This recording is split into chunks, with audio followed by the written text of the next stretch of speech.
Hello people, this is Aram. One quick note before we get started, I just wanted to ask you guys, please, if you enjoy this podcast, go to iTunes, find us, and give us a review. We would really, truly appreciate it. We're trying to get this podcast out in front of as many people as possible, and that little bit of assistance would mean the world to us. Thank you guys. Back to the podcast.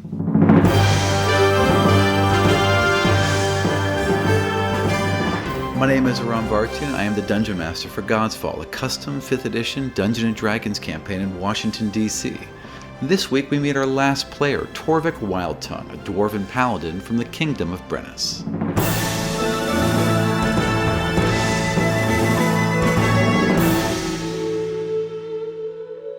Torvik Wildtongue.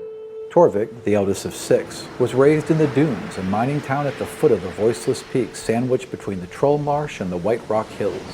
He comes from a long line of master armorsmiths who specialize in barding. Torvik is easily the most talented of his large family with steel and leather, but he also possesses a seemingly supernatural connection with animals, allowing him to work with far greater zeal. As he reaches young adulthood, Torvik has found himself restless. By day, his eyes wander the distant frostgrass plains, and his hands itch when he isn't crafting. At night, he sees the wolf.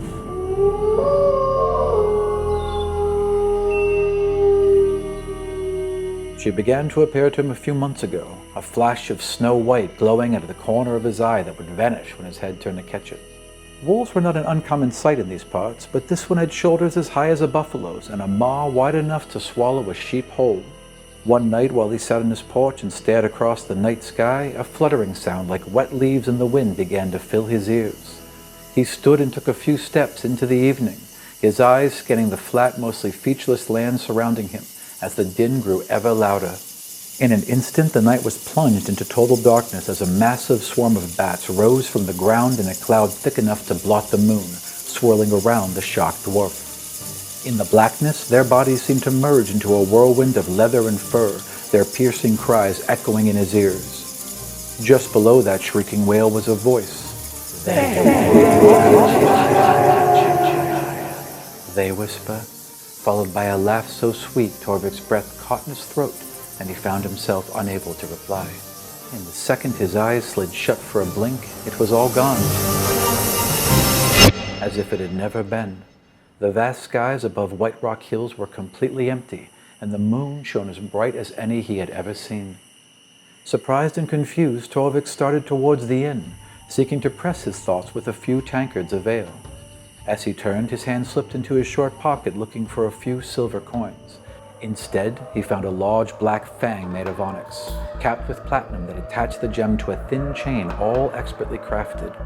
The rock seemed warm and somehow wet, as if it was indeed a real tooth that had been recently removed. Torvik slipped the charm back into his pocket. He would think on this in the morning, with a clearer head. That night he dreamt of flames and torment, of forests consumed as the Kingdom of Brenus was reduced to a roaring cinder. At the heart of it stood the wolf. Her fur singed and her maw red with blood. She rumbles. Just stop. He set out the following morning. As he walked, the wolf would appear to him, always at the crest of his vision, leading him ever forward. He set out east over the White Rock Hills, crossing the glass stream just south of Mirror Lake. He then headed southwest across the Frostgrass Plain, following the glass stream as it wound its way along the Troll Marsh to the north and the Lakewood to the south. At the Lake of the Fallen, he was led north for weeks along the Golden Road through the Valley of the Feast, until finally his eyes set upon the trade city of Port Bliss.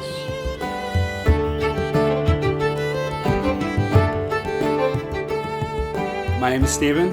I've been playing D&D for a couple of months, almost a year now, and I'm playing Torvik Wildtongue, the Dwarven Paladin.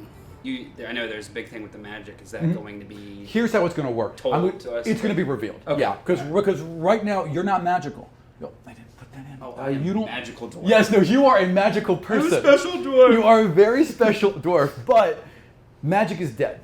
The idea of being a paladin would be completely alien. You wouldn't even consider it because there aren't any. When I reveal everything, it'll help. Hopefully. I think so. I think it'll make sense. It makes sense to me. I'm hoping it'll make sense to everyone else as well. 10 minutes of silence. People are just like, what the fuck Right. is this guy The talking podcast is just going to be me crying. That's what's going to be. Why? Why is he doing this to us?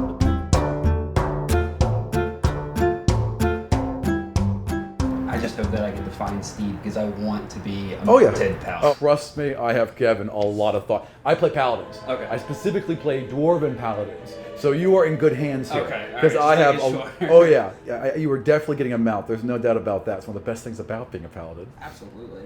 Yeah. Speed. Your base walking speed is 25 feet. Your speed is not reduced by wearing heavy armor. Gotcha. But your swim checks and climb checks will still be.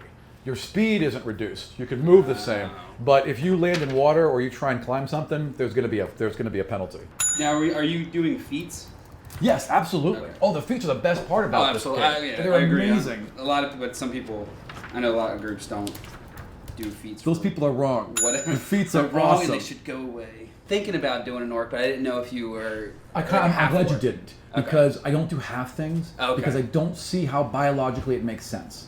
That's Elves true. and humans are different people. Yeah. They can fuck, penis and hole and all that, but they can't have a kid, Right. It just doesn't make any goddamn sense. So in my world, no half orcs, no half elves, no half nothing. See, I can see the half elf thing because humans and elves are pretty. Well, in my game, elves were born of the magic that was filtered down through trees, and humans were hyper-evolved through the gods. So Okay. they're just different Just things. way different. Yeah, Yeah.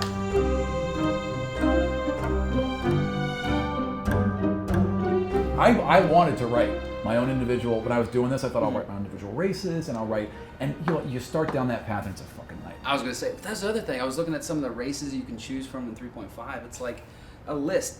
Like It's a 10 gigantic list. Yeah, it's and then there's a absurd. way to choose anything else. And actually, I'm incorporating that. Like, if we all get to 10th level, and it makes sense for an incoming player because we get a new one for some reason to play a hill giant. If it made sense in the campaign, he'd take an 8-level penalty cap. Okay. So he could play a 2nd level hill giant. Then that means Just it equals. trudging along. Yeah, basically you can any humanoid race that thinks you can make it into a class if there's a strong enough level penalty to balance everything out. One of the things as the guild membership, since I'm doing the guild artisan, are all those cities going to have guilds, or are you going to just as we go? Let's talk about that real quick. Okay. Show me the part. What's your Guilds guild membership? often wield tremendous political power. If you are accused of a crime, your guild will support you. If it's a good case, yeah, absolutely. Okay. Such connections might require the donation of money or magic items to guild coffers. You must pay dues of 5 gold per month to be in the guild. If you miss payments, you must make up back dues to remain in the guild's good graces. How do you pay 5 gold every month if you're traveling around? That's when you go back to the guild. Ah, gotcha. They say, okay, we've seen. Perfect. We checked our ancient internet, and you are. The books aren't balanced, young man. Not a problem. As far as everyone knows, this is what's left of the entire world. Yeah. So trade is incredibly important in this area. I mean, it's from the nation of Achaidh, it's 1,500 miles out in every direction, right to the edge of the world of storm. So it's about the distance from half of Mexico to half of Canada, and then all of the U.S. That's the amount of space we're talking about. Not small, but most of the planet is gone. Yeah. Yeah. So what made you want to play a dwarf who likes animals? I'm not sure. Yeah? I just kind of, I was reading, mostly I wanted to play a mounted character. Yeah. I've never played one before, and I think that's so cool.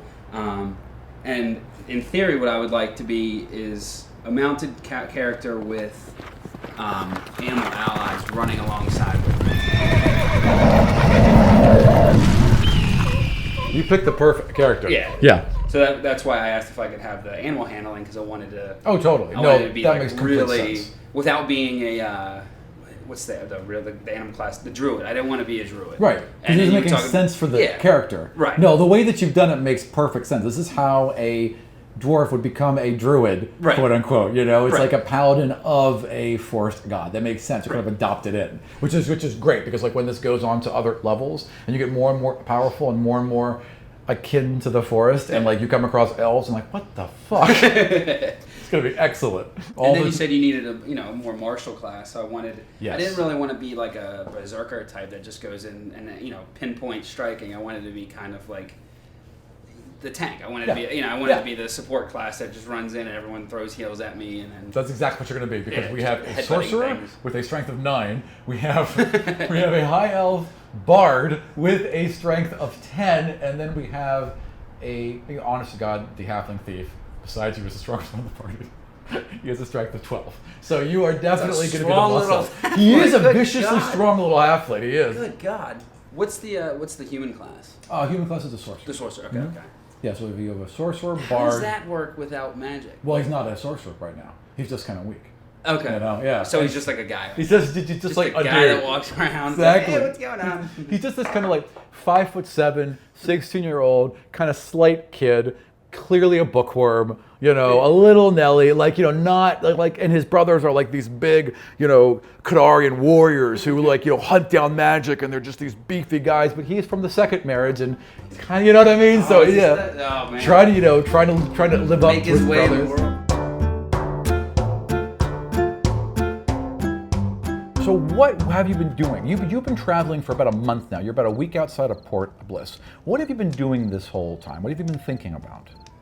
Just wondering what this damn wolf is and why I keep seeing it out of the corner of my eye, and I can't really ever get a full. It's always on a mountaintop always or on the edge of my view. It's always the same thing. She looks right at you, and then she turns and she walks in whatever direction she wants you to go, and then just vanishes. It's kind of like wanderlust at this point. It's just I want to know where this thing is, because it's clearly chosen me for something. Yeah. It's very odd that a wolf would come and to that close to civilization, first of all, and then second of all, keep coming back and back. Absolutely. So. It's a pure white wolf that looks like the moon is hitting its coat. It almost kind of glows at all times. So there's something up with this wolf. I'm sure with the knowledge of animals, a vast knowledge of animals, I've never seen this before. So. Roll me an animal check, actually. Let me see if you have heard of this. Oh, your first roll.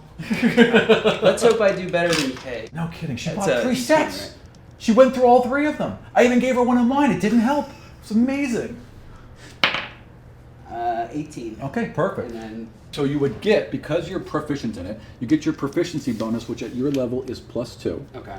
And your charisma modifier, because it is, right? Isn't that charisma? Animal handling? Wisdom. Wisdom, sorry. So your wisdom modifier. So Plus 1, one. 2, 3. Because Okay. it's something you're skilled in. So yeah. So you rolled 18 plus 3?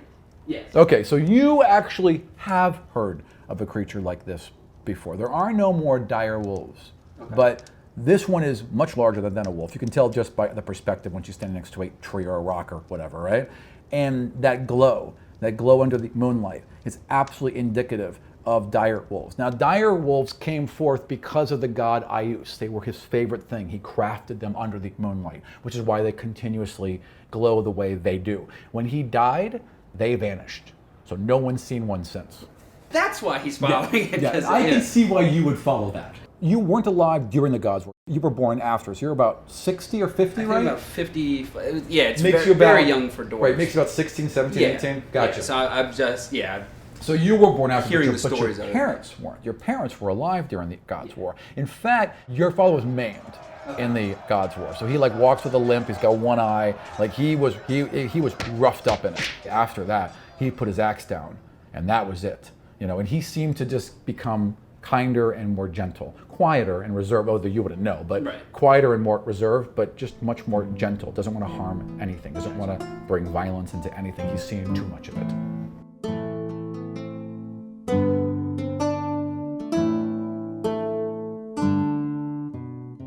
So all this area here, the only way really to travel in between all the countries, because this is hard as fuck to get a ship through. Most people don't even try. It is dangerous as hell. The water in this whole area swirls because of the storm. So the water is constantly moving. So it hits that like rapids. And you have to be really, really talented with a small boat to get through those rocks. Gotcha. And because it goes right up to the world storm, there's really no other way around. So you have to come, especially if you're Kadar, through here and through the sea to get to anywhere inside here, especially to get to Rizan.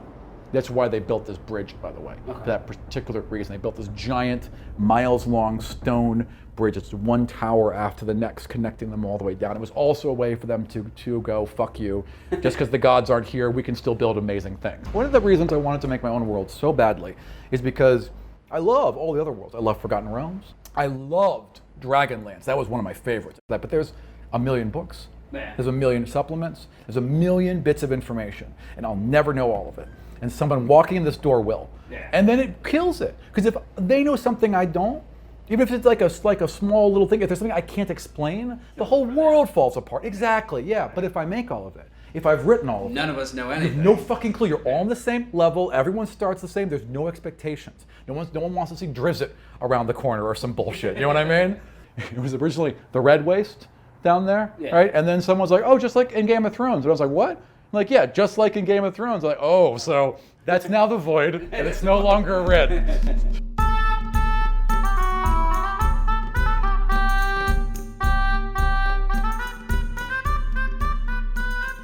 That's what you were talking about. It wasn't going to be a very combat-heavy game. I love combat. Okay. Even the NPCs I've written so far are very specific about the abilities they have and what they can do. I love the mechanics. Okay. There will be good combat.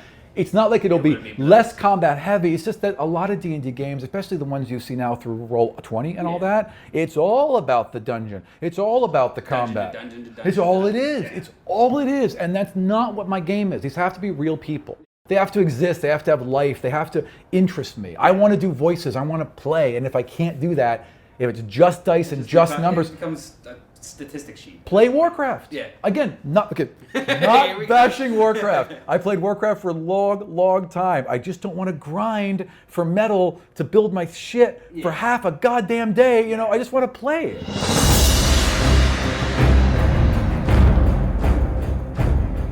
When I was playing, you had to earn shit. Right. You know, right? And now it's like buy the new box and you're level 100. What the fuck is the point? I know people who start D&D games at level 10. Why? Who knows who your character is? Someone was like, yeah, I'm playing this new game. We're all at first level. And I want to play this grizzled warrior who's been in a bunch of wars. No. You're 18, you're a kid, and you're starting you just the game. left home. It's the only way to make it work. Because if you could be like, I'm this grizzled old warrior, well, you suck at it. Yeah. So maybe you're grizzled because you didn't block enough. You're a first level fucking fighter. People think they make the backstory and that makes the character. They don't realize that you have to find the character with the people around you with the game. Right. It's the only way. The stats just on the podcast, right? There's someone visiting us from Human Rights Watch in Samaria right now, which is in Russia. What the hell, man? We're in Russia? We're international? Wait, let me show you something. Look at this. Canada, United Kingdom, Australia, Germany, Sweden, Norway, goes down and down. Austria, Belgium, France, Poland, Israel, Lithuania, Kuwait, Uruguay, Estonia, Vietnam. There's someone on the Isle of Man listen to our podcast. They have internet there? What the? Apparently. Good God. Only one, so maybe it's not great internet.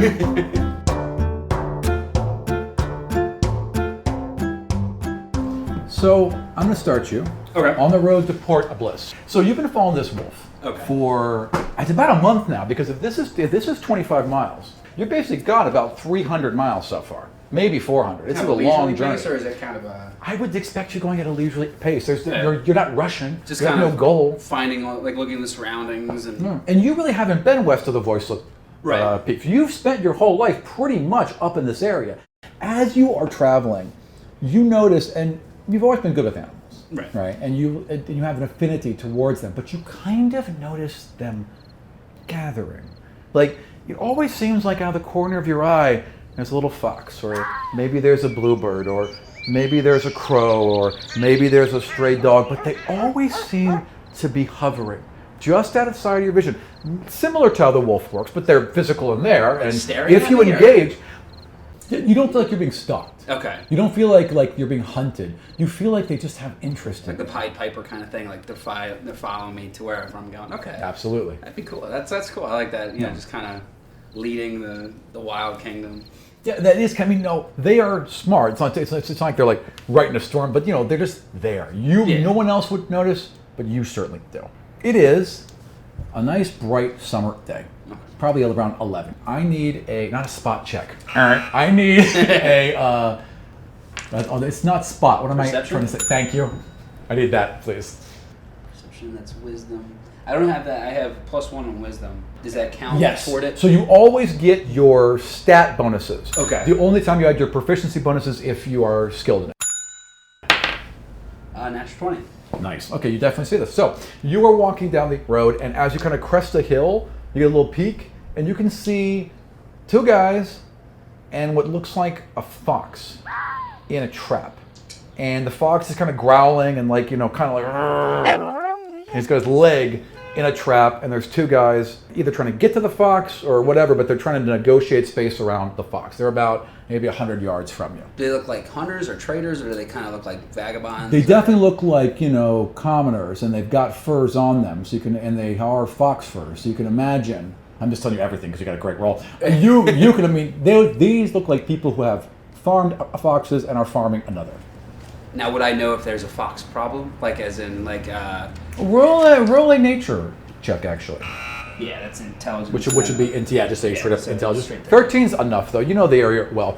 There's not a fox problem. Okay. There's a fox trade. This isn't Okay. illegal. These are just traders. So, Okay. they're just doing what people do.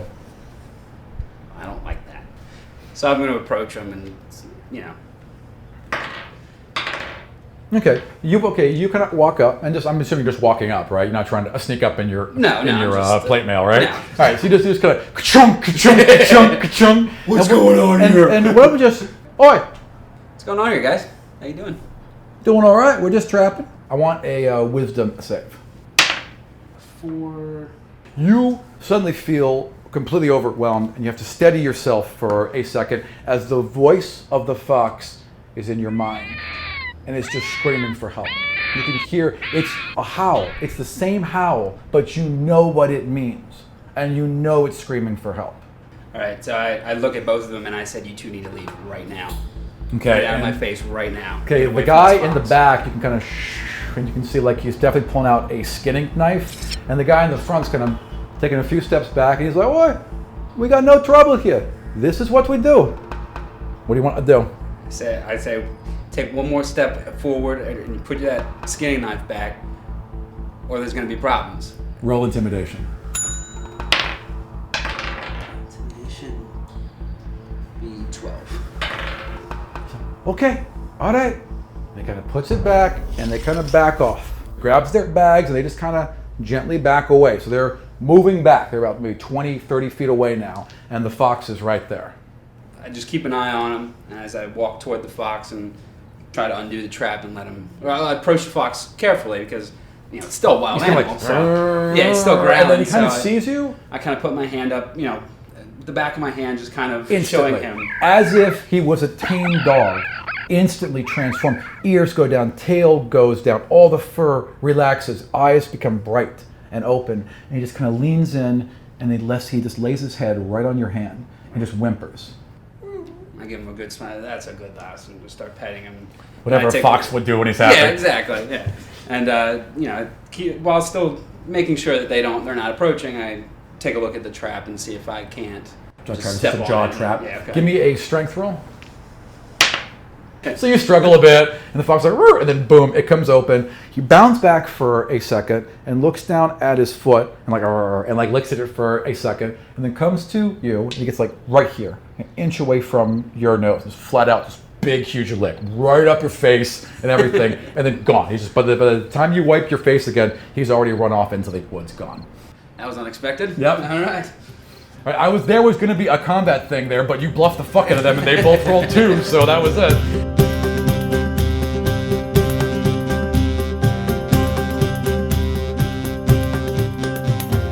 All right. I was hoping to kick some ass. No, sorry, I mean- You're hurting animals, man.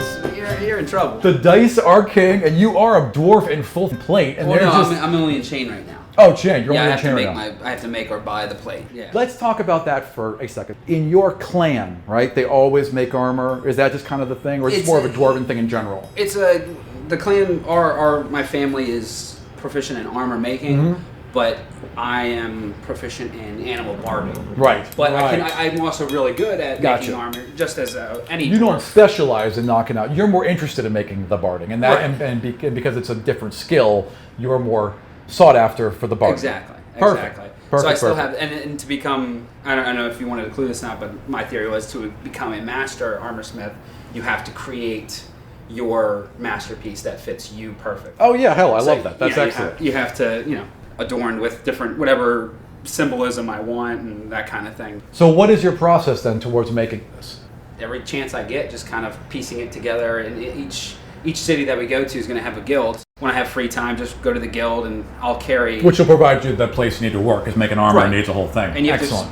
you have to spend half. I think it's half of the gold points in ore, Right. or the bars, or In the whatever. raw materials. Yeah, Right. and then it takes however much time, and that's kind of up to your discretion of. There will be periods where I'm like, okay, over the next month, what do you all do? Okay. So absolutely will happen.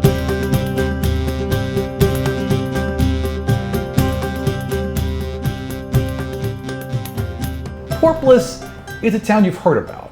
They have luxury baths, they have luxury apartments, they have the best mead in all of Brenus. Been on the road for a while. And while this has been lovely and while this has been interesting, Time for a a pub. warm bath and a tankard of mead sounds good right about now. You So- can find a nice. I want to look for like a super nice inn, just something cozy, something I know I'll be able to afford. Not That shit, kind of- basically, right? Yeah, exactly. Yeah. Like, What sure, is yeah. like the overall feeling towards dwarves in this city? Is it Oh, kind of? it's fine. I mean, 'Cause I know no it's only one's- like 1%, if that, dwarven. So It's- it's kind of a rarity. Dwarves in general, I mean, there's less of you. There's a lot Okay. less of you. A lot of people got killed in Okay. the God's War, and dwarves and elves can't bounce back. It takes a long time to produce a dwarf kid. Right. It takes a really long time to produce an elf kid, and they just don't knock them out as fast. Nah. So you guys, your populations are still decimated. The reason why there are so many humans is because there are so many more humans. Yeah, Yeah, that's why. A lot easier for them to reproduce. They've knocked out 4 generations. Every 20 years, boom, boom, boom, boom. They've knocked out a whole generation. Elves have barely got one off the ground. You guys have just gotten one off the ground. Yeah. You just can't bounce back. Also, because the Gods War happened within most of their lifetimes. Yeah. So most of the dwarves, certainly the majority of the elves alive, all saw this happen. Okay. They saw the whole thing break. They were witnesses to it. Unlike the humans, who by the 4th generation have already pretty much started to Forget about it. because that's what we do.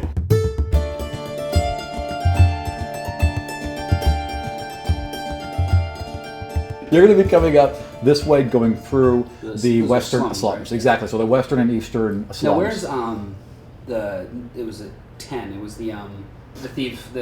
His guild is right around here. Okay. Where he stole the thing from was right around here. Gotcha. Yeah. Okay. Mhm. All right. And you're basically coming in this road here, up this main road, up this All way. right. Kind of entering town. There's some sounds of town Okay. wafting in. There's music, and this is a very kind of. It's called Port Bliss for a reason. This is Okay. the party town, and they're having a good night, right? All right. Perfect. Yeah, exactly. Perfect. I get a big grin across my face and just. I'm a home away from home now. You arrived at the right place at the right time. Exactly. Can I get a perception roll? I am blind. Natural 1. Natural 1. Okay, good. Actually works out well. So you just kind of walk around a corner, and you literally run straight into a halfling who's running the opposite way, just slams into your chest and bounces off.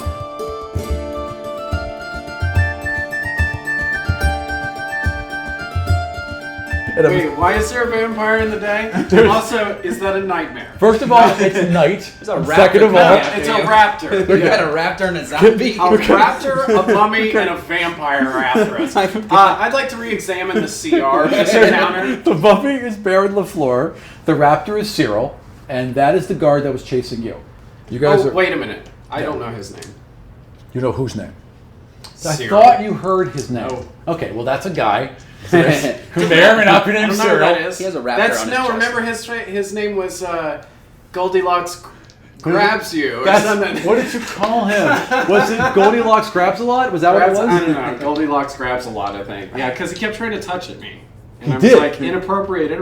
Well, no, he didn't actually touch you. He reached across the distance, and It you felt like it? Yes, it did feel like Well, I mean, my mom and dad taught me to.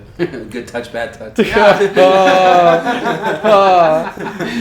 Show us on the doll, Dorro. So you are the white one, he is the red one, and you tossed caltrops. Oh, this is a much better situation than I had pictured the first time we ran into this, because the way you described it sounded like I had literally ran into Baron LaFleur. No, he was there. You And saw I'd him. be like 2 inches from him or something. You came around That's here, And you ran, and then you saw him there, toss the caltrops, and you ducked down here. You grabbed the kid and ran it. I'd also like to point out my immaculate caltrop tossing. I Yes. really threw this in the line. That is I don't really even know well how done. you do something like that. I reflected it all off of the wall or something. I assumed you just kind of in an arc. Yeah, threw them out. whatever. Yeah. Just put them on the ground. I wasn't even really paying attention. I'm running away from people. All right, dwarf, Okay. Dorro, kid. All right, so boom, you've run directly into him. I would like initiative rolls now. Good point. That's a 20, right? Correct. Your dexterity and your proficiency both get added to initiative. I can't believe I didn't do this last time. You earned 150 X points. You told me. Well, I said 100. We already did this. Experience You gave me points? I did this? Okay, you have Why'd 100 you give me experience. 50 more? I didn't. Apparently I was take it. wrong. No. The immaculate Well, I don't know caltrop why you corrected me, but no, you're right. It was Because 100. I'm an honest player. Yeah, because you're an honest thief. Thief. Shut up, you.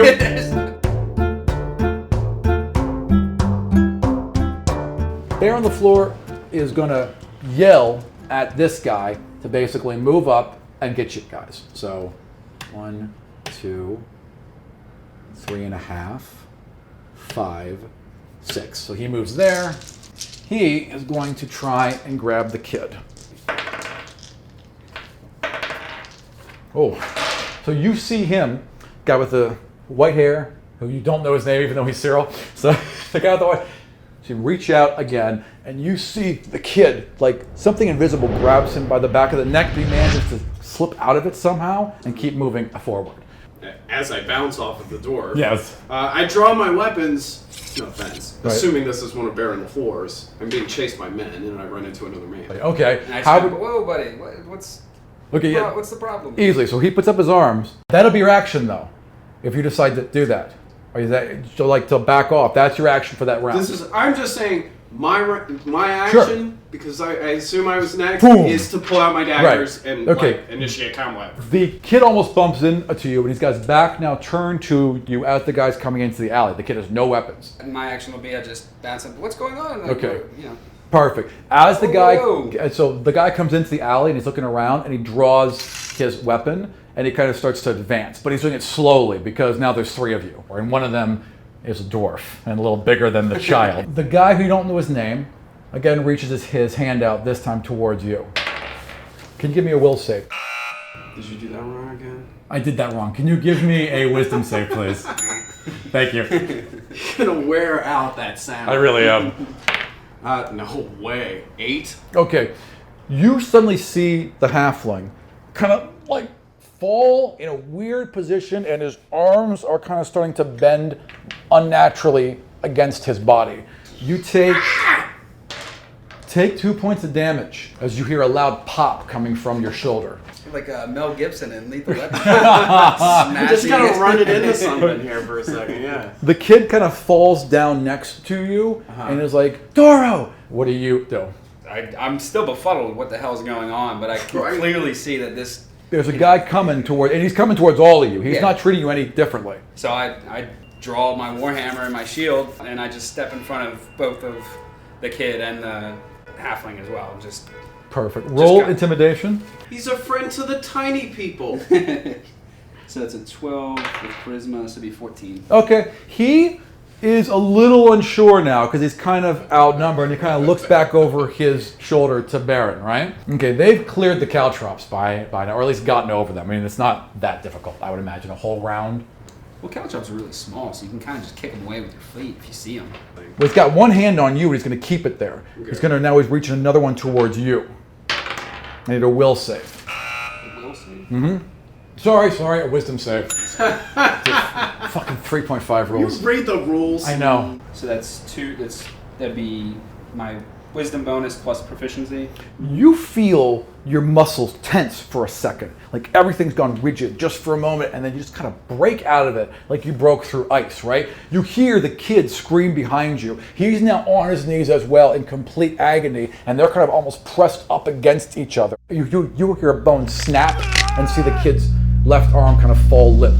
The guy with the white hair has now both arms straight out, his eyes have gone shock white, and he's just standing there, clearly manipulating both of them. But he hasn't No effect on me whatsoever. You felt it. It didn't stop you. All right. You were in front, and these are kind of bunched up like that. Yeah, And he's kind of off to the side, so I have a clear view of... Exactly. All right. Can I pull out an axe and throw it at the same turn, or is it just... Yeah, absolutely. All right, pull out, put the warhammer back, grab the throwing axe, and just whip a throwing axe right at the guy who's, doing that. Roll to hit. 3, so I miss. Right by his head, right? Baron LaFleur draws a sword. 5, 10. So he moves there. So then he's got a sword drawn as well. So these two are now advancing on you. Doug, will save. Damn it. Wisdom save. And then right after that, I need a perception. That didn't work. Perception. You're all dead. 5. It's been a pleasure. Godsfall is over. So I rolled a 1. Yeah. And then I rolled a 5. Now hang on. We're no longer confirming. I talked to people on Reddit about this for like 2 days. They showed me all the math. There's no reason to confirm. Okay. So we roll crits and we roll fumbles. That's it. Now, a critical is always going to be another die of damage. But you can confirm to roll on the critical chart if you want to. I'm making an option. Okay? Okay. So if you roll a 20, you're doing, that damage die and another damage die. Okay? You get to double it up, right? You get to roll both of them. If you want to, you can try and confirm they crit. And if you get to confirm it, you get to roll on my critical chart. So let's say I roll a 20, and then let's say I'm trying to hit an AC of 16. Okay. So the second roll would have to hit that 16. Gotcha. Okay. And that's how you confirm it's not two it. 20s in a row kind of thing. No, God, no. Okay, No. But if you do confirm it with a 20, you roll twice on my critical hit chart, and my critical hit chart is fucking brutal. But if you don't confirm the second one, you lose everything, and it just goes back to being 2 dice. It's like being at Vegas, right? Yeah. Double or nothing. Right, exactly. I just think it adds some fun, and it keeps it optional, so it doesn't slow the game down. It's only when you want it to be. So you failed your thing badly, so you got a 1, and I need you, and you rolled a perception? Oh. Well, would that be the second one? It can't count it because you rolled it to confirm, and it's got bad mojo, so you got to roll that over. That's fine. 11 for perception. Okay. You're kind of here, all right? And your arms are kind of, curling back up towards your body, and the gem is glowing. Hidden in your pocket right about here is glowing so brightly you can see it through the fabric of your clothing. I don't think my action was trying to break out of... This is why it's not going to be an action, because it's a continuous effect. In other words, if you had been poisoned by him, I'd have you roll this round against that poison, but it wouldn't stop you from acting. So you can still take an action. Or you can try and take an action. He's actively doing it, though. Yeah, so Wouldn't that mean that he's channeling it at me? He hit you with it last round. Yeah. That effect is still continuing this round. And he's maintaining it, though, right? He's maintaining it. That's why through the axe I have to try to break that. Yeah, it's a kind of... You tried to fight it off. You can't, but it doesn't mean you can't take an action. It doesn't take an action to fight off that effect. Can I move my arms? Roll a strength check. Why not like acrobatics? Why not? How about pick off? Because it's a strength check. I got a better idea. I'm gonna stealth. You can't stealth. Yes, He's I literally can. got a physical connection to you right now. I pressed the stealth button. Laying on the ground, you can't stealth. I closed my eyes and I'm stealth. I got a 6. Okay, all right. So you can't physically move. Your hands are being pressed up further and further against your chest, but you cannot physically move. I need one more will save. Right? The kid can't do anything. Oh no, the kid's the kid's right next to you. I got a 14. Okay. I got a 6 on my wisdom save. It feels like you've been hit in the chest. There's a force that literally just pushes you. Your feet are dragging on the floor back into the rest of them. Almost like there's a magnetic force now that has drawn the three of you into a cluster. Okay? Ball of pain. Yeah. Dorro, take 1 point of damage. You take 4 as you feel it doesn't break, but you feel a rib almost cave in. You can feel heat now from the gem inside your chest. And your hands are pressed up against it, like through the fabric. You're starting to enter that world. You're starting to fall into that fog world. I need a wisdom save. I'm going to get that right eventually. 15. Okay, you feel like you're being drawn into something.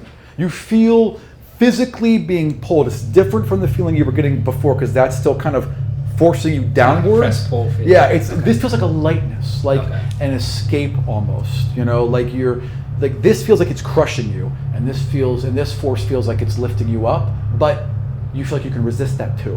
What do you choose to do? I'm gonna go to where it doesn't hurt and just kind of sink back into the. You kind of let yourself fall back, right? And the kid is already out. The kid's head is kind of slumped to the side, and you all are starting to fall into this world where surfaces are changing, becoming semi-translucent. Everything is pinks and purples. Everything feels like it's made of clouds, even though it's solid. And you're kind of spiraling into this world. I need one more will save from you. Yeah, wisdom save, I'm sorry. 5. You guys all fail when I want you to. All right, so you are thinking about escape. All you're thinking about is, I want the fuck out of here. You've wanted the fuck out of here ever since you picked up that goddamn rock. And as you're entering this world, it's almost like you're elevated and everything's flattened. Distances don't seem quite as far. You can see straight to the docks. You can see all of the ships in the bay, and you see your aunt's ship.